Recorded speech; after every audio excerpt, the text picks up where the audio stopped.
up? Welcome to season 3. That's right, season 3 of Live with Lamar. Of course, I'm your host, Lamar, and what you're seeing here is our official Live with Lamar set. Shout out to everybody that made this happen. I am overly excited, low-key lost for words, because I have like my own set now. Like, who would have thought? I have my own set here in Los Angeles, and I'm blessed, I'm grateful, and it's been amazing. And I have some amazing people, some amazing guests, some amazing creatives, entrepreneurs, a lot of people, entertainers, singers, actors, you name it, are going to sit right here, and what we're going to start calling our green chair interviews, because we spend a lot of money on these chairs, so we're going to put them to use. But I'm excited. I'm glad you guys have joined us for this new season. So thank you for being here. And without further ado, you see I'm sitting with a special guest. I'm not like he's not here. What's up, Siergio? How you doing? I'm doing good. How are you? Welcome, bro. I mean, thank you for coming. I'm glad to be here. Nah, for sure. He was bugging me earlier. Without bugging, he was trying to get out of these shots. But you'll see every time we start this show, me and my guests are going to take at least one shot. Hopefully, like me. He's not like me. Well, we're going to be drinking the whole episode, but it's okay. At least they give me one shot. To set the vibes right. Because I wanted to feel like home. I wanted to be able to feel good. With it. Let it flow. But Siergio is my guest. Me and Siergio actually, we've known each other for about 4 or 5 years, but this is like our first time actually linking.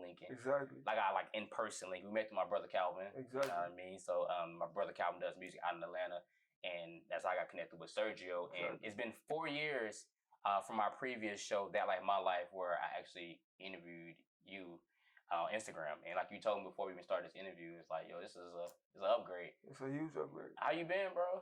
I've been good, bro. I just been figuring it all out. Figuring out. That's feel like that's everybody. Exactly. You just figured it out, especially since the pandemic and shit started. It's like whatever that looks like. Exactly. I didn't even know you ended up out here in LA. Until I seen you at the block party. At Brian Henry's block party, and I was literally in and I was working it, and I was like, I was like, Siergio. I was like, bro, when did you get here? When did you pull up to LA? I came here right when the pandemic happened, like right a month before that. Yeah. So it's like December 2019. Nah. 2020. It was in 2020. So probably January, February, up in there somewhere. Exactly. Was that the plan for you to end up out here? Oh yeah.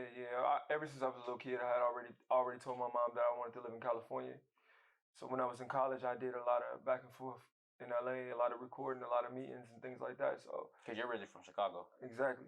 Wow. From Chicago, and LA always left this everlasting impression on me. Sound like me. So I said, one day I'm gonna be out here, and then I just packed up everything from Atlanta, and then moved out here, and then the pandemic hit. Crazy. We got a lot to talk about. We shots to sit here. I want to make sure we take these shots. Go ahead. We're gonna start it off right. This is cheers to season 3, and cheers to my first guest, Siergio, for being here with us. And yeah, you gonna beat me to it. Go ahead. One thing I wanted to bring up, I actually thought about this because, go ahead, let it hit your chest. Yeah. You'll be all right.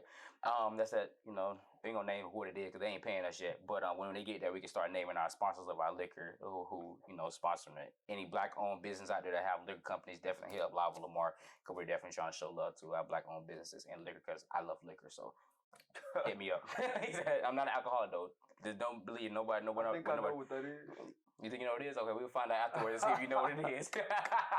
But man, one thing I wanted to say that I admire about you, that is like a connection I have with you, is that whenever you post Monica music, Brandy music, a lot of old people, specifically Monica, I don't know, between Monica and Brandy, those are two amazing female talents and artists that my mom used to play when we were cleaning the house, and that I love. And so every time, and you may not know this, but every time you post, I comment. One of my favorite Monica songs is I Love You So Much. You know what I mean? And it reminds me of my mom.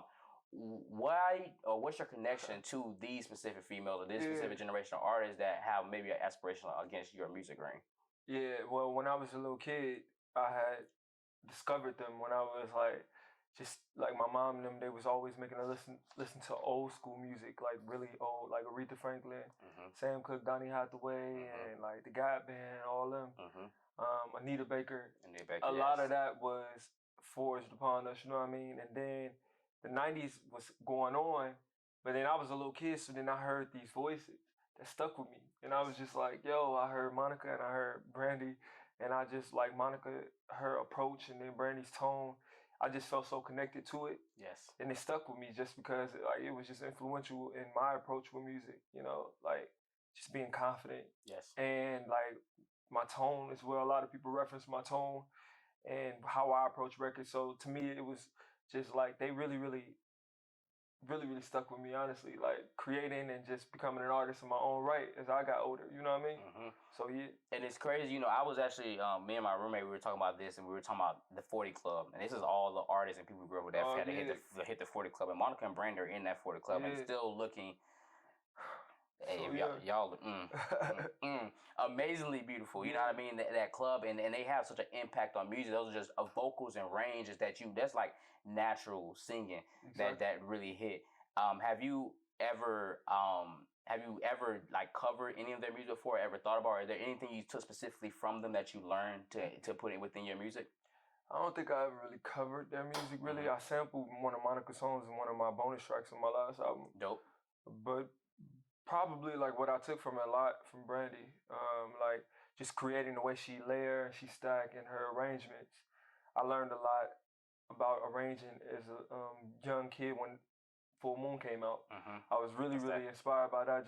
I was like, yo, like just her having the creativity and just the team around her to just approach music in this way that was just so left and different than what had been presented. So it really kind of like stuck with me. So I was like, yo, I'm not gonna ever try to do that per se, but it definitely helped me sculpt my sound and my approach towards music. Yeah. And then with Monica, like I never really covered her music or anything like that, but as a kid, I would always be singing her records. Her and Usher. Usher, yes. Yeah, like them. Though I used to always be like, if I was doing a talent show or something like that, I was always doing that. So you know, I already know. We know who Siergio finna sing. You got it going on. Exactly. That's crazy that you mentioned Full Moon, because I think Full Moon actually turns like 20 years this year. It'll be 20 years since that album dropped. Shoot. Yeah, and when I was saying it's either 15 or 20, but I believe it's 20. I'm almost positive it's 20. Since that project dropped, and Brandon, they call her like the vocal encyclopedia diary. Vocal Bible. Their vocal Bible. Yeah, vocal Bible. Yeah, I knew it was vocal somebody's, but just to admire her range, because people always talking about Beyonce this and that, but they always go to Brandy is like she can really sing, and like sing and sing are two different things. So that's amazing. And you moved here from Atlanta. Yeah. And a lot of people, at least from my perception, view Atlanta as a music hub. You want to make it in music, especially if you're black, go to Atlanta. You're gonna get it in the vibes. What would you say from being in that area? Because you've lived in both areas. You went from Chicago, and I'm assuming to Atlanta, and then now you're here in LA. What would you say is the difference? Is that true? Does it range true? Like that Atlanta is a music hub, or what makes it different being out here in LA? Definitely a music hub. Atlanta was just so rich in culture, period. Yes. I was really blessed to have the experience of going to college there and figuring out who I was as a man. And just to really learn just a lot about my black people and where we came from and where we going. I think that Atlanta, the big thing about Atlanta is that outside of music, it's like everything connects to music, if that makes sense. Like the music connects to the film industry, the rap industry, like everything, all of those things kind of intertwine when it comes to fashion, when it comes to the food, when it comes to everything. I just think that Atlanta is just like this like special place, you know what I mean? And it's always gonna hold a special place in my heart just because I was able to become there. You know what I mean? Like it's one thing to be born somewhere like in Chicago. I was, I was born there.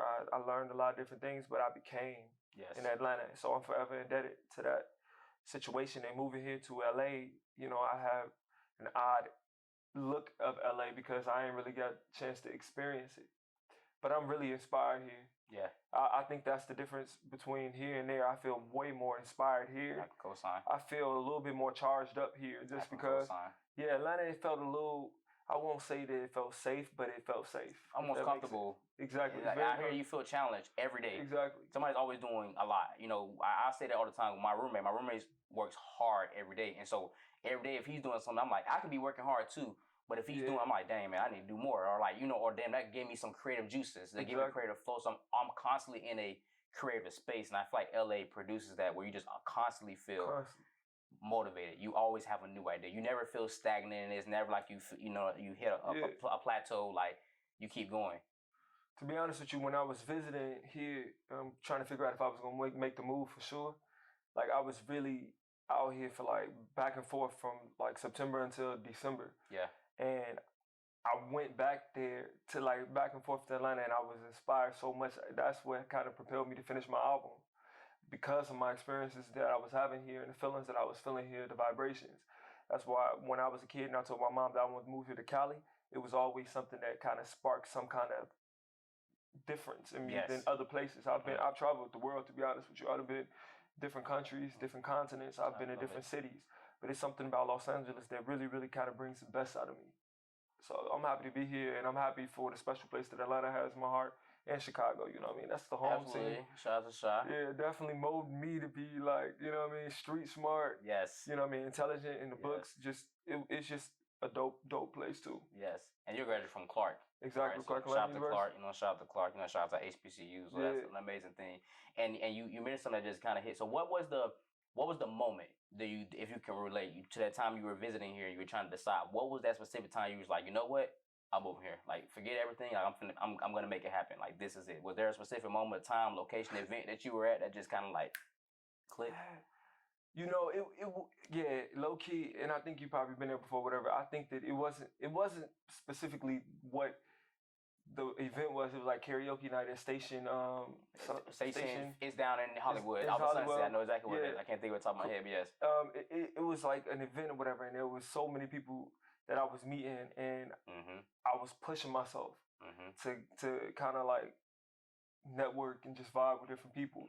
Because anybody that know me, they know I stay to myself. I really don't do the mingling thing. I just kind of like to rock out and create on my own and just stay by myself, just because peace and serenity, that's so expensive, and it's so hard to keep to yourself because other people, you know, they'll suck it out of you, or they'll, if you allow them to. Yeah, you know what I mean? So everybody looking for an experience of you. But I think that the thing that really, really inspired me was that I saw a different version of me having to go out and introduce myself to people. Yes. You know, there was people in there that knew me and stuff like that or whatever, but it was just like, I'm Siergio. I'm about to move out here. Yes. Like, it's about to be a whole problem. You know what I mean? They be like, oh, for real? What you do? I'm a singer. They be like, oh, okay.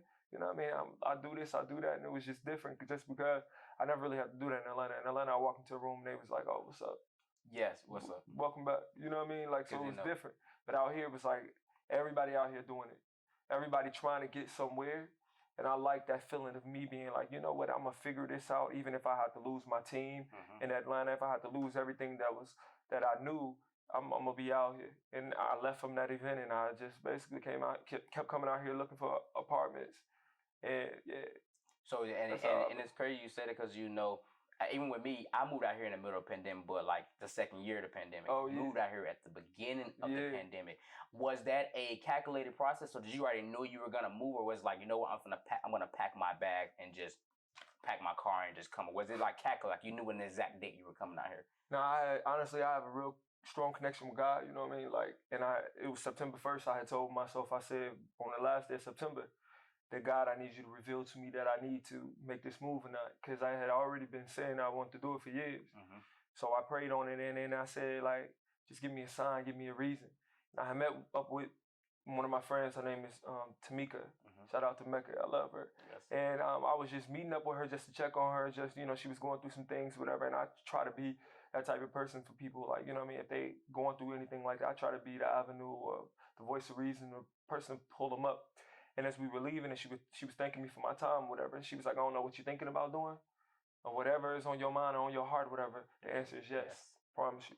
Easy. That's what she said to me. And I was like, what? And I was like, yo, for real, for real. I had told myself on September 1st that I was going to decide if I was going to move to Los Angeles. She was like, do it.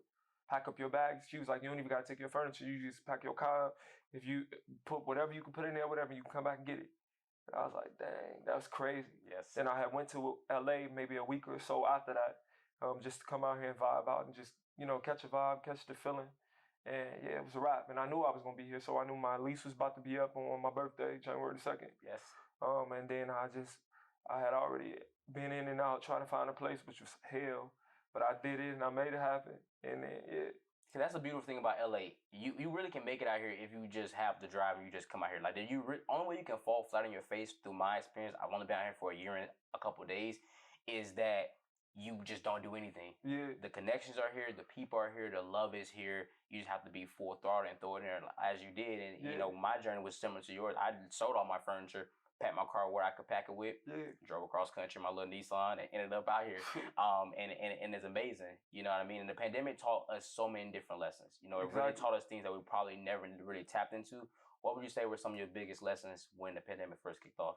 Well, one thing is, I think, and I appreciate what you said about LA, whatever. I think the difference between me and a lot of people, I didn't come out here to make it. I think that sometimes people move to a new city and they be like, yo, I'm coming out there, it's going to be that. That's not why I moved out here. I was already going to make it anywhere I go. You can put me in West Virginia. You can put me in Utah. You know what I mean? I'm going to do my thing. My talent going to make its way to where it's supposed to. But I think that when I moved here, I knew that this place was special just because in the pandemic, we was forced to not leave the crib. We was forced to just be in the house. Yes. And I was like in and out of different beaches. I was out at different parks, taking different hikes. I was just like jumping rope outside, working out outside. I found the greater parts of myself in those quiet moments where we couldn't do nothing but be alone because I didn't have a roommate. You know what I mean? I moved out here by myself, so I spent literally a whole year and some change by myself. I went home for Thanksgiving. That was the only time I even left LA while I was here or whatever. But in those moments, it taught me how to be creative with reaching new people. It taught me how to strengthen my screenwriting skills. I'm a screenwriter. I'm very, very focused on that. And that really gave me that downtime to just sit down and just really hone in on my talent, create stories that I wanted to tell, stories that I had experienced, that I had heard and different things like that. And, you know, I was able to write my first movie, my first feature film. And even that, I had a major meeting with that movie. And they was interested in whatever, and it didn't go the way I wanted it to go. But the fact of the matter is that without the pandemic, I can't say I would have set myself down and wrote this film that's amazing. It's a suspense thriller, and it took a lot of me to create this, you know what I mean? Like, so it did that or whatever. And I think that it also was beautiful to kind of see we already know the value of being black, you know what I mean? Absolutely. Like we've always known that you being a black person, you know how powerful you are, you know just who you are. You just know that you're a superpower. Yeah, it's literally a superpower. It ain't no lie. It's superpower to be black. Exactly. And that, obviously we got a lot of negative and cons with being inside of being a black man and a black person, but like that's why they hate us. You know what I mean? It's a superpower. That melanin is strong. It's strong. So for me to experience the death of George Floyd, you know what I mean, and just like even the whole how they handled Breonna Taylor, it was just eye-opening just because it was just like an awakening among Americans. It was just like, damn, or even around the world, because we saw it everywhere. Yes. People was just like, wow, like we really have to make a difference and make a change. And I know it's not an overnight thing, whatever, but it was beautiful to see some kind of unity between us and just to focus on seeing how we're handled in these streets, you know what I mean? So I thought that was beautiful to see black people come together, for other races to come with us, you know what I mean, and just align themselves with us, and just different companies also to take some kind of awareness to what was going on that has been going on far before George Floyd, you know what I mean? Right, for years before Trayvon. Yeah, before Trayvon, it's just all of it. Even I be watching this thing called Women of the Movement, and it's Emmett Till. Like if you watch that story and you know the history of that story, and he's from Chicago, you know what I mean? Okay, dope. That could have been me or any. Exactly. Yeah. Wow.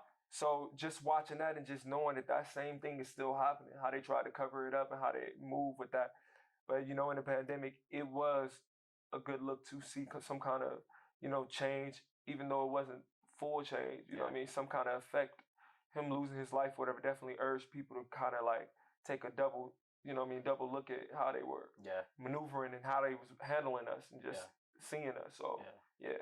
And everything you said was powerful. I can give you that. And you always came across to me, and even though, again, this is our first time, like, actually hanging, chilling, vibes type of things, exactly.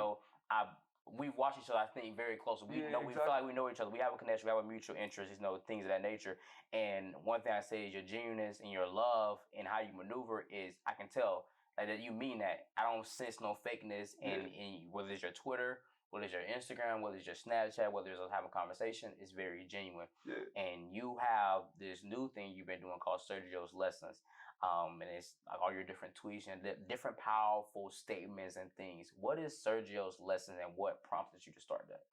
Yeah, like honestly, it may feel new to you just because I probably don't post to Instagram that much, but I actually been doing it for man, if Instagram been out, however long Instagram been out, I've been doing it that long. I just, yeah, like, it really prompted me just because I feel like sometimes, like, spirituality is a very, very deep thing. It's like a connection between a higher power and yourself or whatever. So oftentimes there'll be messages and things that come to my mind that I'm not even experiencing or going through. Yeah. That are put on my heart that I found the need to share with other people.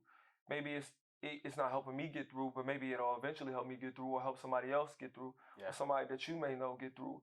And to me, like, you know, a lot of people, they always say like, yo, you should be a motivational speaker. You know, you speak so this and you speak so that. And, you know, I've always had something to say, even as a little shorty, I always had something to say. You know what I mean? But I realized as a young kid or whatever that what you say mattered. You know what I mean? Because words were so powerful.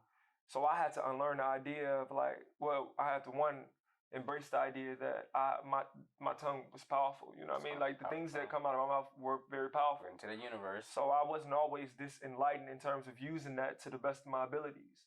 So as time progressed and I became a man and I became more wise and I understood the power of the tongue, I decided to put the better things out, like the better half of the things that I had to say in my thoughts and those feelings, whatever, and just let them fester or let them, you know what I mean, like make their rounds around people, whatever, and just make some kind of effect on people. Yes. So when I say those things, whatever, oftentimes it's just God speaking through me to share it to people and just to say what I say and just hoping that it reaches the right person. Absolutely. So I love when people be like, yo, the favorite, is this the one? Or they say, oh, this the one. Oh, this is it. Heard it. Yeah, that one. Yeah. Or like, yo, you don't understand how much I needed to hear that right now. You know what I mean? Like, and I'm like, damn, I can't even really relate today. But I'm glad that I was able to say that to you, whatever. And so, yeah, Siergio Lessons is something that I hope to continue to pour into and just continue to allow it to elevate and reach people even in a higher level.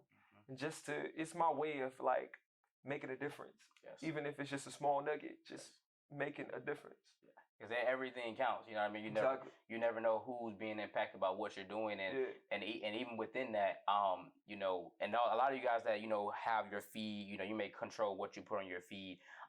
Follow at Siergio's Lessons on Instagram. You'll catch all of his amazing things he has to say, and it may resonate with you. I'm one of those people, you know what I mean? I follow a lot of motivational things, and you know, especially Instagram nowadays is a huge quote-based thing. You know, everybody's reposting quotes, and so I see a lot of things you post. It's like 100 here, you know, fire flames. Whatever. I'm one of those people. This the one. That's the one that do it. And you're so focused on your mental health. You're so focused on your physicality, and I know you're fit. I think are you vegan? Yeah, I'm raw vegan. Raw vegan. Your mental. How important is your fitness and your mental health to you? Well, you know, it's very, very important to me. You know, I grew up in a very chaotic household. You know what I mean? So tell me about it. Yeah, it was 7 of us, 7 kids in one crib. Wow, that's crazy. I'm the oldest of 7. Used to be oldest of 7. I'm now the oldest of 8. My mom decided to have a baby in the middle of the pandemic. Well, congratulations. Right, so I'm now the oldest of 8. But yeah, for the longest I was the oldest of 7. Shout out to my baby sister. But yeah, I'm the oldest of 7, 8 now. Yeah, I got 12 other siblings. Wow. In total, you know what I mean? But my mom, she raised 7 of us. And like we had like my uncles, 2 of my uncles, my grandma, some of her friends. Like it was just a really, really big household. And when I got out of there when I was 17 and I went to college and things like that, I made it my business to make sure that I addressed the things that may not have been in the topic of conversation. Like, you know what I mean? Like mental health and things like that. That's so important because I think as Black people, sometimes we kind of like navigate through it. Like it's like, oh, you'll get over it or just pray it away and things like that, whatever. But I think it's important to do things like meditate and do things like have conversations with yourself or speak to people who can actually make a change or help you, you know what I mean, understand what you're going through, whatever. So mental health is definitely at the top of my list just because of the way I grew up and how I was like navigating through Chicago life. So once I finally moved to Atlanta and I was able to get silence, because silence is so golden, I was able to kind of see the things that I didn't like about myself or the things that may have been a challenge for me, whatever, that I just probably glossed off. You know what I mean? It's nothing. Like, absolutely. So I thought it was really, really important for me to make sure that I really, really stayed on top of that. Because I have people who have mental health issues in my family, and just understanding that those people are like very important to kind of like how you handle them and how you maneuver with them is so important, just because like you never know what is going on in their mind or in their life. You know what I mean? So was that difficult? Because I'm glad you said, because that's something I think I've struggled with too. I'm like the I don't want to say the black sheep, but like you said, talking about mental health within my family and certain conversations and talking about love. That's something I wasn't really used to growing up. But now I'm so in tune with my emotions. I can talk about mental health. My family, I'm not used to them doing that. Exactly. Was that difficult for you to kind of introduce that to your family, being that one? It was like, yo, like, let's talk about mental health. Let's talk about depression. Like, I want to talk about that shit. Like, was that difficult at first for you? Or were they pretty open to it? They were. I don't think that. I think that like most black families, I think my family is no different. I think that oftentimes there's a lot of denial. You know, it's a lot of like, oh, like it's not really that deep, or like not really having a conversation. So it's a challenge all the time trying to address things that they may be up against, or things that I see that can be changed, or that could be like addressed so that it doesn't get worse. But you know, I don't know. Like all I do is try to offer my little tidbits, and then however the chips they fall, they fall. But I learned through wisdom and time, whatever, not to throw my idea of how somebody should move and be. You know what I mean? So I had to let them get to where they have to get to where they want to be, and how they can see themselves the way I do. Because rather than trying to be like, no, you have anger issues or you have this, whatever, you know, finger pointing, I learned that kind of like that scares people away. Yeah, you know what I mean? It's easy to put up the face back and it's like, I ain't rocking with that. Yeah, so it's definitely an uphill battle. All I can do is just pray and just continue to be an example, and just talk to them in a way that, again, it's not like me attacking them. So, yeah. I rock with it. That's perfect. I can admire and appreciate the fact that how much you take care of your mental and your physical. That's so important. Like you said, if you allow people to come into your spaces, it's very likely for them to go left. They can mess up your vibration. You can't be as strong as you want to be. You can't maneuver how you want to maneuver. And I can probably appreciate this because I have a question for you. Yeah. You're recently doing a campaign, and where's Siergio? Because I talk to my roommate about it all the time, and like I'm like, yo, this man disappeared. When I see him, I'm like, damn, I forgot this dude was even alive. Like, what happened? Yeah. And I knew the pandemic took us away, but you really did like kind of go ghost. Exactly. And I'm pretty sure it was a recharge moment, which a lot of us need. You know, I know some amazing artists like Taylor Swift that she'll take a whole year, 2 years off to where she's ghost. She's not on the scene. Beyonce not on the scene. So I know how that is important to entertainers and creators. Where's Siergio been? Where you been at, bro? Where it is and what inspired this campaign? Like, honestly, so where I've been in my crib over there in East Hollywood. I just been chilling. But what sparked it was the fact of the matter, when I left Atlanta, I didn't make no announcement. I'm not really with them type of people. You did not. I just be like, all right, I'm going where I'm going. Thanks for telling me, because I found out when I ran into you on accidents. Exactly, because I never really mentioned it, like, yo, I'm out here, woo. Like, I didn't do that, the whole palm tree picture, like, you know, people go. Damn, I'm a head ass, I did that. Exactly. I have one, I did it months later, but I do have one. Yeah, I never did that, like, yo, like, I'm out here, like, I ain't never do that. I just moved my own tempo, and I just, like, you know, I'm doing me, and it's for me to figure out and things like that, whatever. And not to mention, I moved out here, it was crazy as hell. Like, it was completely a ghost town. It was just really, really odd. And I came out here with my album done, ready for my new album, like ready to put it out. But I needed to shoot all the visuals and things like that. Wow. And then as I was trying to find different photographers and videographers that I would trust, a lot of them had moved back home, and they couldn't travel back to LA and things like that, whatever. So I was being harassed low-key by my fans, whom I love and I appreciate. They was like, yo, where the music at? Like, where you been at? What you up to? All these things, whatever. And my creative director, R.K. Jackson, he based in Atlanta. He was like, yo, I came up with this crazy campaign about you with Siergio, and he had this whole idea of how it should be. And then I added my own ideas of what it should be. And we said when it was time for the music to come out, once I figured out these new people, new video directors, new, you know, people that can kind of like help me bring this project to life visually, that we would come out with the whole Where's Siergio vibe. Yeah.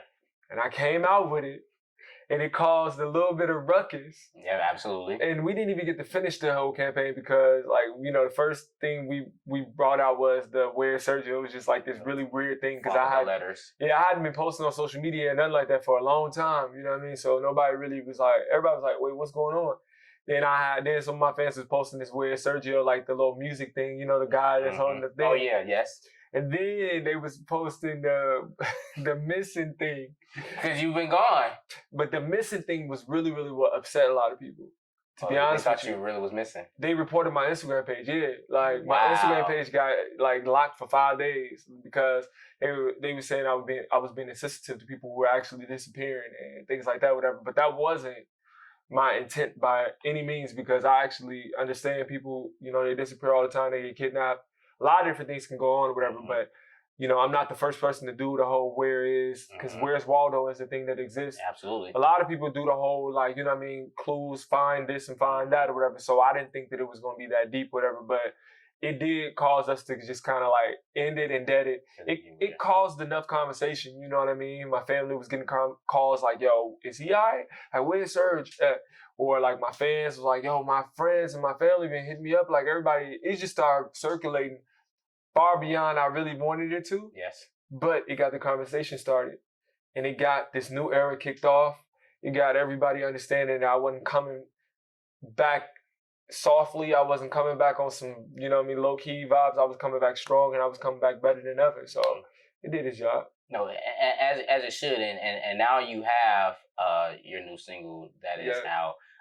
Take You Out, which I love. I've been playing it nonstop. It's on my playlist, so y'all check out the Live with Lamar playlist. It is on there for you guys to check out as well. And it's a fire. One of my very first questions I want to ask is it a paying homage to Luther Vandross' Take You Out? Because that's the first thing I thought about. Obviously, I don't think it sounds like it. Maybe a little bit of a sample in there, but was that an inspiration for that song? No, it was not really. I was honestly, the original song samples like a Beanie Man and Maya song, Girls Them Sugar. Yes. But when I heard it back, whatever, I was like, yo, it sounded a little too clubby. Because one thing about me, like I try to be, like you said earlier, I try to be very authentic with my music, and I don't like the club. Back in the day, I used to be in the club a little bit, you know what I mean? But I never really, that wasn't never my vibe, you know what I mean? But I do know that you meet people there, you know what I mean? I've had some of my best times in the club, in the lounges, and all them vibes, you know what I mean? The bars. I had a few drinks, you know what I mean? I don't really drink that much now, but we know. I've thrown a few, you know what I mean? A few drinks, you know what I mean? Like I've partied, you know what I mean? Some. So when we decided to do the record, I decided to actually strip the record of its original sounds and start from the bottom up. But I like the words, I like the vibe. But honestly, Luther wasn't on my mind. That's crazy. Because if he was, and I love Luther Vandross, you know, shout out to Luther Vandross, whatever. But if he was on my mind or whatever, I definitely would have probably, because y'all gave me some ideas. Like, cause a lot of people were saying that to me. They like, yo, they don't sound like that or whatever, but it's making me think of that. And I'm like, damn, that's good, because you think of a hit and then you hear my song. That's what I thought about. It's like, yo, it's easy for you to digest, because, you know, honestly, people, they like something that they've heard, that they're familiar with.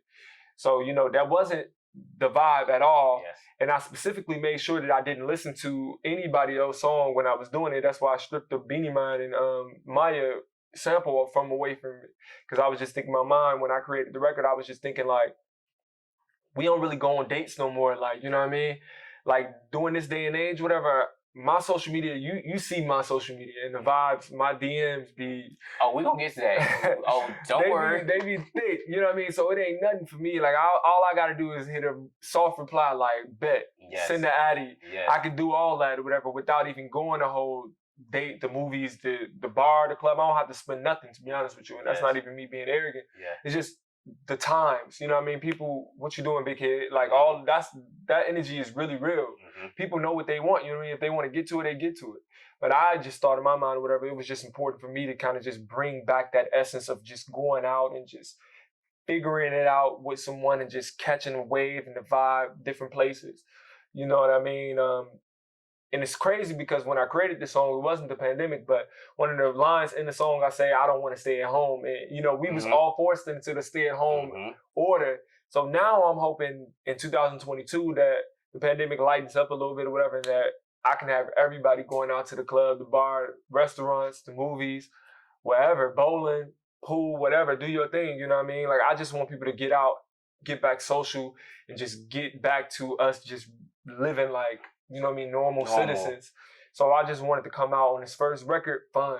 You know what I mean? And I feel like Take You Out is fun as hell. Like it's very fun, and the song hit like number 13 on iTunes R&B charts, which is your highest charted song as right now. Your last album hit like number 1 on R&B charts, which is amazing. Congratulations to you for that. I mean, I see I see your name with The Weeknd. It's like your name is right there with The Weeknd. He just dropped a dope project, so like that definitely says something about your music and what you're doing and the connections. And I'm glad you brought up some of the lyrics. I kind of want to dive into those just a little bit to see what he meant by it. You know what I mean? I think I kind of know, but I kind of want to see. So the first lyric that popped out in my head was, I want to take you out like a brand new car. Let me put some miles on you.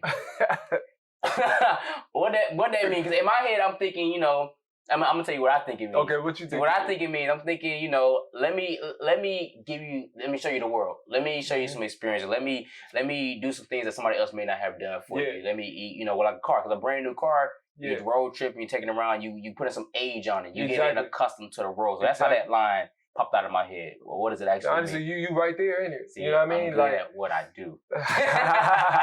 You right there on it, G, to be honest with you, because I like to think of like, you know how when you travel and you fly and whatever, you get frequent flyer miles and things like that or whatever. Like, so in my mind, I'm thinking like, yo, like, I could take you to places that you've never been before. And you know what I mean? I'm putting some miles on you. You know, once you pull the car out of the lot or whatever, low key, it loses value. That's what they say. That is what it is. I feel like with humans it's different. Because I feel like the more you know and the more places you've been or whatever, like your stock get higher. You know what I mean? Like when you can say, yo, I've tasted water here, I've done this, I've did it here, I've done that, I've bought something there. It's just something about it. You know what I mean? So that's when I wrote that lyric or whatever. I thought it was just like on some fly, you know what I mean? And no, it is fly, because at the end, let me put some miles on. I'm going to use that line on somebody. I'm like, hold on, baby, let me put some miles on you. What are you trying to do? Exactly. Another one you said, bring the party right here, because whatever it is, they need to know that I'm your nigga. Yeah. So I'm thinking like, yo, bring your, I'm trying to show you off. I want you to show me off. I ain't trying to hide you, ain't on that shit. Like, niggas don't know what's fuck going on when we pull up when we're together. That's how I interpret that. Am I right again? 100% right. Boom. Honestly, because I think that, I've learned this, especially from my last relationship, like with This Will Hurt, that album. Like I learned just being in different scenarios, just how important it is for people to feel claimed. You know what I mean? Like everybody want to be claimed. Especially nowadays. And don't get me started. Exactly. So when I say I'm your nigga, it's just like me, like, affirming that, giving you what you want, like, just let you know I'm yours, you know what I mean? You're mine. And, like, I want to show your friends, your family, whomever you want to know, we going to open this thing up and I'm going to let them know, you know what I mean? You ain't hiding it. I ain't hiding it, you know what I mean? I'm proud of you and I'm proud of you enough to show you off and just to put you in different places where people can recognize and put a stamp, my name next to yours, you know what I mean? So that's what that is. And I love that because there was some recent, I don't want to say controversy, but there was a recent comment that media personality Joe Budden made on his podcast about R&B music and R&B artists. And I felt it because a lot of times R&B music nowadays is very milky. You really don't know what is R&B and what's not because it's too poppy, it's too rappy, there's a lot of auto-tunes, a lot of melodies, a lot of everything. You know what I mean? I can say honestly, and this is not just because that you're here, that with this song, it really feels like R&B. It really gives me that essence. It's real sexy. It's real smooth. It's real like just a vibe. You know what I mean? And one of the comments that he made was, he felt like the male R&B scene is dead. You know what I mean? He mentioned people like Brent Faiyaz, and he mentioned the Lucky Days, amazing talents, Giveon. How do you feel about those comments? How do you feel about the state of the male R&B scene at this point? Would you be an R&B artist? Yeah, well, I have been gone for a little while, so I get it. Maybe he was just missing Siergio. You know what I mean? I think he is missing Siergio. We need it. It's a wide open field. It's like the ladies are killing the scene. Yeah, for real. Shout out to Summer, shout out to SZA, shout out to Jasmine. Like Jasmine last project, amazing. Yeah, I love it. Like amazing. They're doing the damn thing. Shout out to them. What do you feel like the R&B scene, if anything, that is missing, or do you think it's just kind of like maybe pivoted to a different standard? We have to accept that it's not the Ushers anymore. It's not the old school Chris Brown. It's not the old Trey songs. It's not the Tyrese's. It's not the Joes. Like, do you feel like it just maybe pivoted from what we were used to? I think that first off, I don't think the male R&B is dead at all because, like you mentioned, those are some great artists. I love Giveon. Yeah. I love Lucky Day, Ro James. Yeah, Ro James. Those are some of my favorite artists. Brent, like Black. Like I Yes. love all of what those guys contribute, and I think that Miguel, like even yeah. Chris Brown, hasn't let up. Yeah. Honestly, you know what I On mean? it. Like he always giving you a vibe and giving you something. But I think that the problem and difference is that I think that outside of the top artists like Chris Brown and things like that or whatever, I think that the platforms are not being utilized to kind of spread out that popularity. I think that female R&B is at a high level state right now just because I think the temperature between people is so high right now. So people want to feel connected to music in a way that's like painful, and it's like, or like, you know what I mean, or it's just really like, yo, you saying what I'm feeling. Like, you know, it's the reason why every time Adele come out, women are just like, oh, I can't wait. Adele is about to come out, or Summer Walker. You be like, yo, you know, I think that that's the difference between male R&B and female R&B. But I'll say, me just being who I am, I've always prided myself on being a person that felt in my music. Yes. You know what I mean? I'm not saying those other guys don't feel, but I think that with me, you feel what I go through, and I think that that's what's missing in R&B, male R&B, and I'm very excited about this next album and just presenting it, because I think that just like my last album, I'm always opening up. You know what I mean? I'm always doing the things that would probably make somebody question me or like wonder, like, is he soft? Like this soft man? And you know, I think that's all prehistoric and ancient, archaic thinking. You know what I mean? But I thought, I mean, when I was first deciding to become a singer, I've always said to me, authenticity was always going to be something that my music was going to be riddled in, and emotions and feelings. You know what I mean? Growing up, my mom, she was very, very hard because my father passed away when I was such a shorty. Yes. So I really didn't know how to be in touch with my feelings until I grew up and moved out of the house. Because I really didn't see my mom cry that much. You know what I mean? When I did see her cry, it made me sad. You know what I mean? And I really had never been in love before. I had been in different situationships and different relationships until right when you hear that This Was Her album, you know what I mean? That was the first time that I really felt what it felt like to be like, yo, this is what broken hearted feels like. Yes. This is what it feels like to lose something that you love, or to be without something that you really, really want and you want to work, but it's not going to work because it's not meant to be. And even accepting that fact gets a little heavy. And I tapped into all those feels. And now with this new album, you figure, you hear what that feels like post that feeling. Because I feel like as men, like we all go through different thoughts. Like, yo, like, like, damn, how many times can I keep knocking them down? I want something real. Or even if you're in a situation where it could be confusing, you be like, yo, maybe I got to draw these lines out for what they are, because it's just like, yo, I'm like, maybe my vibe, my energy is confusing. You know what I mean? Or like, I don't know. I just think it's confusing. I feel like now, especially now, because everybody has, it's so many different definitions and vibes, and you always have to second guess, like, oh, this is too much or that's too little. Yeah. Or I'm trying to be in a relationship, but I'm not. Or I'm trying to be in a situation, but I'm not. And then it's like, okay, let me be transparent, let me be upfront. But then it's just like, we constantly keep running into opposites. And then it just creates such a milky situation for the dating scene and for the love scene that doesn't exist. Like, that's my life right now, if y'all only knew what's been going through my head lately. But it's difficult. It's hard. Like, that's real life. Like, you just don't know, because you may do something that genuinely feels genuine within you, but then that person you're trying to do that with is like, that's too much. You're like, that's too much. Just say that's gonna get ice cream. I just say I'll get ice cream. And that's too much. Exactly. And there's so much of that going on. But I think male music don't reflect that in full. You know what I mean? I think that we definitely are locked into this. I gotta make sure they know I got hella hoes.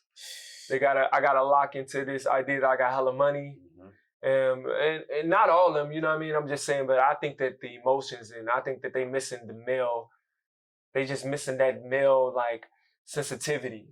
You know what I mean? That male, like, damn, he going through what I go through. Because I think women want to know that they connect with men too. Absolutely. Not just, I think that women definitely want to know that they can desire you, but they also want to know that they can cry with you and cry to you. Yes. So, you know what I mean? I'm ready to bring that aspect of it back into the conversation and just bring I don't know, like, the dialogue of, like, breaking up and just like the feels. The feels that's there. You know, what we nowadays call simping. Basically making it more normalized to where it is not a bad thing to, I guess, quote unquote, simping, but if we're gonna use today's terminology. Exactly. You know, I can admit and say I was, anti-simping, but somebody in LA is weird that does something different, because it's definitely put me in different a feeling state, you know, that I kind of wasn't in tune with for years. But now that I've been out here, you know, I'm around a lot of just very peaceful. It just feels different out here.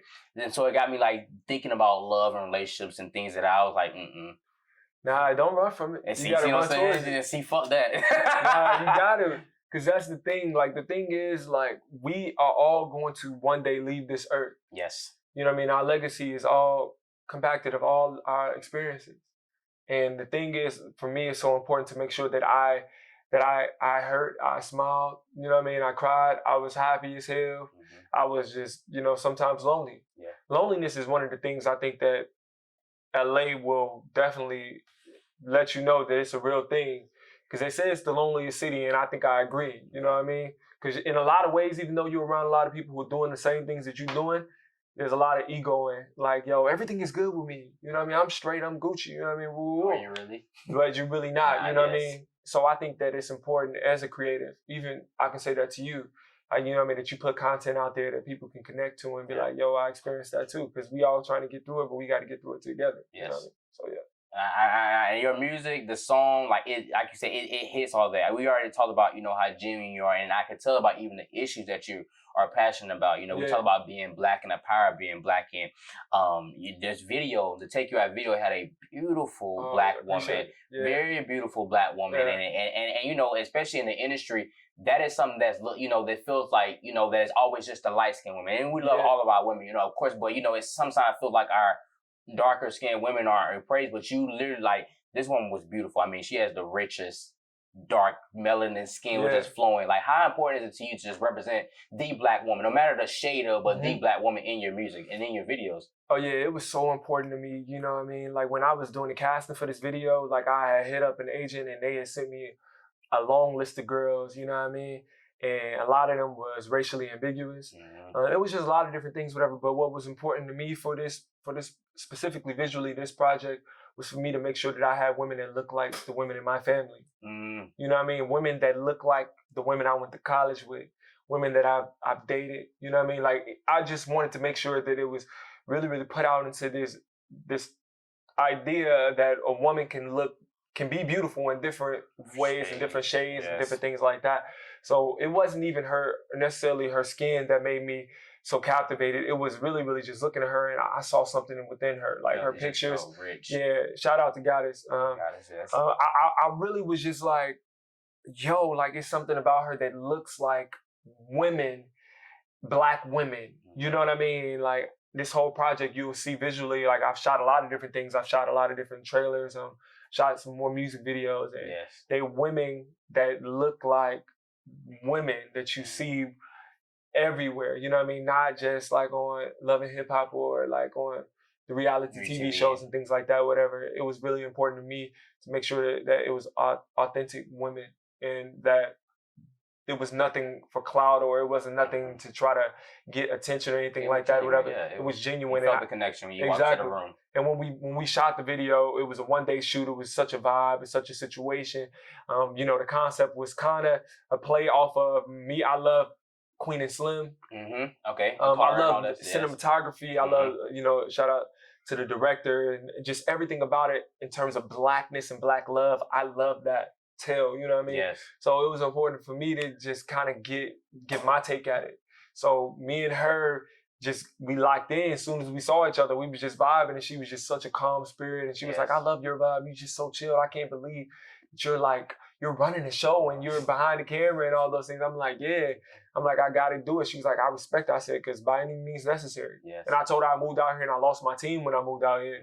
So it's really essentially just me and my creative director. You know what I mean? Arcade, he lives in Atlanta still. But it was just something about us. We was just talking about our dreams and our goals and our aspirations. And, you know, it was just like, I just loved working with her. Yeah, and the video was dope. It was amazing. You said it was a one-day shoot? It was a one-day shoot. Did anything go wrong? Because you were on mountains and everything. You had the water flowing with the river in the background. It was all perfectly timed. Like, I almost fell. I bet you did, because you was, with the brown suit. Yes, I bet. Like, I almost fell. It was great. I was just giving my all. Like, I'm just up there, like, just going hard in these damn Tom Ford shoes that I was like trying to low key thinking in my mind like maybe I could take them back when I get through with them because they was like $1,200. But then I was like all the sand was getting on them, you know what I mean? So I'm almost slipping there. Then to be honest with you, the most of the video that y'all see, we lost like 2 hours for it because when we got to Malibu, we shot the beginning of the video at the end, and the sun set way quicker than they said it was. So we end up losing time. So if you watch the very last clip of the video when me and her hugging each other and she's sitting on the trunk of the, I mean the hood of the car. Like you really see that we're losing time. That's the last shot because the sun is going away from us. But I feel like it was perfect. It's the end of the video, so it works anyways. Because it's like, you know. I was devastated. I'll tell you that. Yeah. I was pissed because in my mind I'm thinking like, yo, we got so much more of a story to tell. But I think that was the big thing there, that the black love was so strong and the dynamic between me and her was so strong, whatever, that nobody would have ever noticed that because the job was done. It was, you know, this whole project, you're going to feel that black love, me playing that up and just the richness of black people loving on each other. So, yeah. There's a lot of that. Yeah, make sure y'all check out the Take You Out video. It's streaming on all platforms right now. Video, visual, all of that is on YouTube. So I would definitely say check it out. It has been on repeat. It's been amazing. I know you are excited for it. So yeah, congrats to you on that, man. Appreciate that, bro. So I know the world wants to know, man, and I want to know because we all when's the new project come? I know you have a new album that's on the way. Your last project was dope. Like we said, it hit #1 on the charts. Like, that's amazing, for an independent artist, for somebody that's just getting out there for whatever. Like, nobody can take that away from you. Thank you. When is this project dropping? And are we getting a new project, I should ask? Oh, yeah, you definitely getting a new album for sure. Okay, we are getting a new album. It's going to come out next month. No, not next month, in March. In March, okay. Yeah, we decided to kind of like shuffle a few dates and things like that just because we want to hone in on this new single is doing really well. So we want to... Thank you. Yeah, we want to continue to push it and just get, more opportunities and just continue to pour more life into Take You Out. And I got another single coming out, which is going to be really fire. When is new single coming out? I don't got no date for it. I see what I did there. All right, I feel you. But it's going to be hard, though. I ain't going to even lie. It's real dope. I'm going to be looking forward to it. I'm definitely, and I know we got this new project coming out in March, so we know that's coming out in March, so that's a little bit of an exclusive for us. So I know that between your last project and this project that there was a little bit of, I ain't gonna say a pushback, but I guess on your end to where you're like, you know what? Because you already mentioned, I left Atlanta, I came out here, I left my team, I took a leap of faith, which coming out to LA is super big on taking leaps of faith. It's like, if you're gonna come out here, you just gotta fucking come. Like, just gotta go. And I know, with leaving all that, that's a big decision you have to make. And I know that even kind of went over into your project because your project was finished before you even came out here. You might have some cleanup or whatever you need to do as far as visual, but it was been done. But I know you were a little shaky about it because you're like, damn, my fans know me for this. Yeah. How are they gonna receive this? Tell us a little bit about that. Yeah, like approaching a new project, especially for somebody like me, I like to really, really stand in the idea that I'm a true artist. Yes. You know what I mean? Like, there's nobody writing for me. There's nobody, even in the production, I co-produce all the songs. Like my producer will tell you that I'm behind all of the sounds. Yes. So with this project in particular, I was really a little, I don't know, like I guess a little hesitant just because with the last project, it was a little different. You know what I mean? It was like, there was some trap undertones. There were like, there was a lot of, I was never, because I'm never that type of artist where I'm going to be chasing waves, but it was a little bit of like, this is what's in, this is how things are going. And just tell your truth on top of that. Mm-hmm. But with this project, I ain't even want that. I wouldn't listen to no music. I just wanted to go in there and create what I felt in my heart and my soul. And I sat with my producer for a while and we recorded a lot of songs. You know what I mean? We were really locked in on in the studio. And then I said, you know what? I want to even more wide sound. So I want to bring some more people in. And that's when I found, my Neo, which is my frat brother. His name is Brian Johnson. Yes. I invited him into the studio and we were killing it. We went in there, he plays the guitar, he plays the electric guitar on the album, and he plays the acoustic guitar on the entire album. and we really sat down with different melodies and different ideas and concepts that I had in my mind, and we just did that. And even when it came down to the keys, I had Josiah Keys. He lives in Atlanta, and bass, I had bass played by Kern. Everything that you hear on that project is driven by DJ Cool, Yes. and accompanied by some great musicians and things like that. So this project was totally different from the last project just because I had never approached music in that type of way. You know what I mean? Everything was already like it was just beat patterns or like, you know what I mean, different chords and things like that. But this project, I really put a lot of my thoughts and ideas musically, not just words, musically. Like the melodies you hear, those are things that I'm singing to the musicians. That was tough for me just because I know my fans, they kind of receive me in a way is different. You know what I mean? Like even now when I brought out Take You Out or whatever, the reception was just like, yo, this is amplified. You know what I mean? And I pride myself on every project trying to take it up a notch and going different directions. So it did still instill fear in me because I'm very confident in this album. I'm very proud of this album. As you should be. Thank you. It's 13 tracks.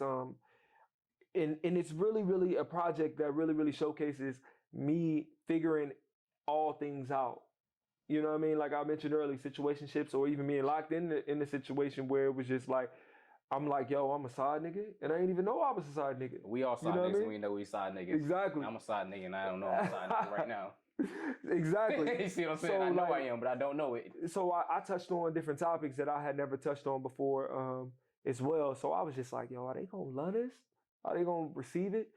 But I think the one thing I've learned about fans and consumers or whatever, and I never want to be the type of creative that shortchanges my consumers. You know what I mean? Like thinking that they can't handle evolution or that they can't handle the biggest and the greatest parts of me. Because you know, you'd be really surprised, whatever. Though they love you for something, they love you for anything else that you're gonna bring out and put out too. So if they rock with you, they rock with you. Exactly. Because it can't be denied. You know what I mean? They're gonna fuck with whatever you do. Yeah, like I watch a lot of different artists and things like that, whatever, and I know that they get really lost in like, yo, if I don't do what has made me popular, then they won't rock with me no more. They won't support. But it's really not true. Your fans are always looking for the next sound from you, and what they can't get from you, they're gonna get it from somebody else. So it was just important for me to just step out on faith, step out on my life experiences in the last 3-4 years, just put that truth in the music and just stand by it and just be like, yo, whatever they think, and I'm just giving the best of me. And trust the process. Exactly. Like you mentioned, a lot of artists, a lot of people just be scared to kind of test the waters against the grain. I think Beyonce fans and Kanye West fans are an epitome of that because we never know what we can from Kanye. Exactly. But his loyal fan base is always going to be there because like, it's Kanye. I don't care. Kanye is different. Exactly. You know what I mean? So I can respect that. You can be scared and you may lose some people, but you may gain even more of a process. You know what I mean? And it's kind of like goes with it. You just kind of like feel it. I know one thing that I think is unique about you is that you freestyle all of your projects. And it's weird for me to think about freestyling a singing and like, vocal formatting as opposed to like rapping, but is it kind of similar? Like you're literally like on the fly, like freestyling what your music looks like and when you're putting out projects? Yeah, like every song. Wow. Like it's literally just like my producer here, DJ Cool, he'll tell you, like if we have an idea or we have a concept and like a music concept, then I'll have him maybe like put like a few like snaps, a few snares or hi-hats, and then I go in there. And sometimes he may have most of the beat done, but I go in there and then I just be like, what you got going on, baby? Cause I wanna feel your energy all over me. It's just coming out of me. And then I'll just be like, all right, next. I may be like, all right, stop. And then I'll be like, and then I'll just think about where I wanna go and I just do it. And in particular, there's one song on my album, I wanted to go old school. In terms of the approach. Like back in the day, you couldn't go in there and record it 1,000,000 times. You couldn't go and cut and punch things like in. Tapes. Once it's gone, you gotta, it ain't no computer or press, nah. Exactly. So it's a song on my album called Lie to Me. And I think that people are really gonna enjoy that song because we had that idea down musically, and then I went in there and I did the first verse and the hook. I mean, chorus. It's not a hook. It's a chorus. I'm really singing my ass off, to be honest with you. So I do that, and then I go and I do the second verse, and then I do second chorus. Then I do the bridge, chorus out, one time. Just straight like that. Just straight like that. Literally the quickest song I ever recorded before, but it's one of my most timeless records, and it's such a vocal moment on the album. Like it's the end of the album, but it's such a highlight and a peak of the album just because it's such a classic feel and sound. Like, and then Brian, he killed the guitar on there. You know what I mean? DJ Cool, he really, man, that on that, I remember when we did that record, and I was trying to tell him how I wanted it to feel. Like I wanted to hit a certain way. Like, so when you hear it, it's kind of hard to explain it, but when you hear it, you just hear the like how I had him pull in and punch, like, and drive the record. So, you know, I just went in there and I sang my ass off, and I hit the microphone. I'm sorry.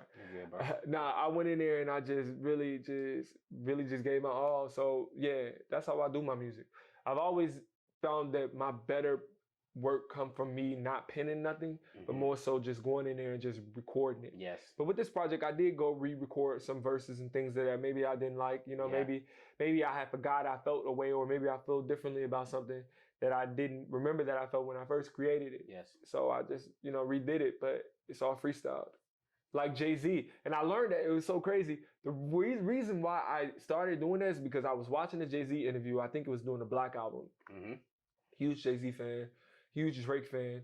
And I heard Jay-Z say that he lost his BlackBerry or something like that, and that he was like, oh yeah. And then he was just freestyling from that point on. So I was like, oh, he can freestyle? Oh, I can do that too. Yes. So I can literally freestyle a song in a matter of seconds. Like, it just comes out. Next time you pull up to the set, you know, pull up to the show, I'll make sure I have a random beat. Yeah. We doing that for real. I'm with whatever. Okay, you with whatever. All right, I feel you, Pop. Are there any collabs on this album that you're looking forward to that we can probably get it on? You know, you name a couple people that you want. Yeah, like I have Jory. Okay. Her name is Jory. She's an Atlanta R&B artist, amazing vocalist. She's one of my favorite singers. Yes. It was such a great experience recording with her. This song called Speechless.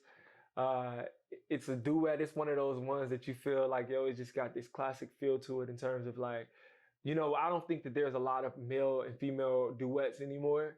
So I wanted to do a record that felt like the D'Angelo and Lauryn Hill record, or the Spending My Life With You. Give me my favorite, Chris Brown and Jordan. Is it Jordan Sparks? No Air? Exactly. Woo! I wanted to give that type of feel where it could be appreciated for a long time, you know? And she came through and she bodied the record. And I think that it's one of the best songs on the album in terms of really, really having a female come into a record and a male respect that that's a female on the record. You know what I mean? Like, because I wasn't in there about to try to compete with her or anything like that. Not even that it was a competition. Each other. Let's to me, that's so important. You know what I mean? And that's what I feel that our vocals do. We actually got started in this industry low key together. Like, we did a YouTube cover when we were super, super young. It's called Spin. We did the Tamia and Eric Benet song on YouTube a long time ago. On YouTube? Yeah. Yes or no? But we did that, and then we've grown so close with one another, and I'm like, yo, we gotta get a record. We performed a lot across Atlanta with one another, and Speechless is a really, really timeless duet. Like, it feels right. I think people gonna be doing weddings and things to it. Wow. Yeah. That's a bold. That's it. You know that it is. That's it. I promise you. I don't think that you gonna feel any different when you hear it. I'm really excited, bro. I'm not even gonna lie. Like, even just listening to and Take You Out, like I told you earlier, on my way came on earlier when I was getting ready for this interview, and it just, the vibe, like, I literally feel it. And my friends will tell, I have a lot of peers that do music. I'm a very hard critic when it comes to music, because, you know, we all got them homeboys, them homegirls, oh, check this out, and it may not be the best track that they could produce, and you got to give honest feedback about it. And I'm very particular, and one of the biggest things when I listen to music, I'm always thinking about, can I hear this on the radio? Right. Does it sound radio ready? That's literally my thought process whenever I'm judging music. And if it sounds amateur to me, I'm always, because I feel like your music can sound authentic. Even if you don't have the equipment, the team, the location, whatever, your music can still sound like it's a radio track. Is it a hit? whether, obviously your whole album is not going to be, every song's going to be a single, but every song should sound like well produced, well mastered, like well mixed. Like, I don't want to feel like it isn't flowing well, whatever you need to do. And so I don't feel that way with your music. I don't feel that way with Take You Out. And with this project, if I feel like it's going to be a true R&B project. Yeah. I don't want the heavy, the heavy artists from the heavy extra that where I'm like, is this pop or is this whatever? Yeah. It really gives me like, this is gonna be an R&B album. Yeah. I wish it was coming out in February so I have some Valentine's Day vibes, but it's okay. Spring break vibes are still there. And summertime, you know what I mean? I'm gonna be on vacation next. I'm manifesting it, vacation next, fall type of thing. Put so it's given and put it in the air. Exactly. That it gives the, and you have a hashtag, but you also have this thing you go by your new favorite singer. Yeah. Where'd that come from? Oh yeah, so when I was like doing shows in Atlanta, I kept hearing like, yo, you my new favorite. You know what I mean? Like, and I was just like, damn, I'm your new favorite. You only heard me sing one or two times. And then they be like, yeah, and I just ran with it. And I think that anybody that hears me for the first time, I think that it's a breath of fresh air. You know what I mean? I think it's one of those voices that you got to be like, I want to hear this again, and I want to hear it again. So I stand by that. I'm your new favorite singer. I think that my tone sets me apart from other vocalists. I think that the timbre in my voice, my vibrato, I think that my abilities and my ear to music, I think that is much different than a lot of different artists out there. So I think that it's something I can stand by firmly. You know what I mean? Being someone's new favorite singer just because I don't think I sound like nobody out there. Absolutely. And I think that is one of the things that make any vocalist special, is the fact of the matter that you sound like you. Yeah. So I know that you are an independent artist and you recently started your own label. Yes. And lately there's been a lot of talk in the media, and you see a lot of different artists talking about their struggles with their label, and they won't let me release this album because of XYZ, and I can't release this track. And Meg Thee Stallion had her issues with her label, et cetera, et cetera. What is your take on independent versus label? We have artists like the Migos who were no label for the longest. You have people like Chance the Rapper that was no label. So like, what is your take on being independent versus label, and why do you choose to be independent for so long? Yeah, honestly, me and my creative director, RK Jackson, we created 69 Records because we wanted to create a hub for R&B artists to be able to come into a situation and have that sense of control. Yes. Because I think that oftentimes when you look at different artists, the reason why they don't pop off or they don't reach the people that they're supposed to reach, I think it's because they're trying to be who labels or different people believe that they should be, rather than them just being true and authentic to themselves. Yeah. So with this entity, we wanted to create something that I could be myself, and that I wouldn't have to lean on the idea of like somebody taking my dreams from here to there. When, at the end of the day, whatever, you are the master of your own fate, and I stand firm and strong on that. So with 69 Records, we wanted to create a home for R&B artists to be heard, to be listened to, and to be able to be in a space where they can create freely and not be tied to this quota, having to reach and things like that. So it's just the beginning as of right now, but we are definitely doing some great things with this. This is going to be the first release. This is the first single. We already off to a great start. You are. And we're going to have this album, and then we're going to begin the search of filling different artists, development, and just really bringing that whole idea back. But more than anything, playing up the idea and the notion that you can be yourself on 69 Records. Yes. Because it's really, really important to me and him both for people to be celebrated for who they are. Because anything past that, consumers are going to be able to see. They can see through you. They can see 100%. Anything. Yeah. Everything, especially when we're so accessible now. Like, people can peep bullshit. They can tell when it's not what it's supposed to be. It ain't, the assignment is not understood. It's not giving what it's supposed to give with all these new age terms we got. It ain't doing it. Yeah, exactly. That's what's up. So I know you got some shows you're gonna be doing soon. Make sure you let me know so I can pull up. I need personal invitations to these kind of things. As best you can remember. Put my name on the email list. I got you. Let your team know. Like, make sure my boy Lamar pull up so I can pull up and show love. I got you. You know what I mean? You have a very loyal fan base. You did mention that. And earlier we talked about your DMs, and your DMs be going crazy. One thing I'm gonna rewind back. I love the essence of R&B that you bring. You know what I mean? Appreciate and I can see why people would say, "Oh, you're my new favorite singer." Yeah. You have this aura about you. You have this certain a genuineness we mentioned, authenticity, but also sex appeal that I feel like your fans attract to you, and you're very humble with it as well. Your DMs be going crazy. Yeah. They be going through the roof. I see this. I see it all. I see it all. How do you manage all that attention and still remain humble through it all? I mean, because I'm pretty sure people like, oh, the Siergio got hoes. That's what the perception would would be. So how do you manage the flood of DMs and the plentiful compliments? And hey, if you ever get too many DMs and you get somebody, just send them my way. Send them to you. That's all I need. All right, I got Throw me the alley. I'll complete. Me and my roommate, we see him. We got it. Oh man. Well, how do you manage that overload of that?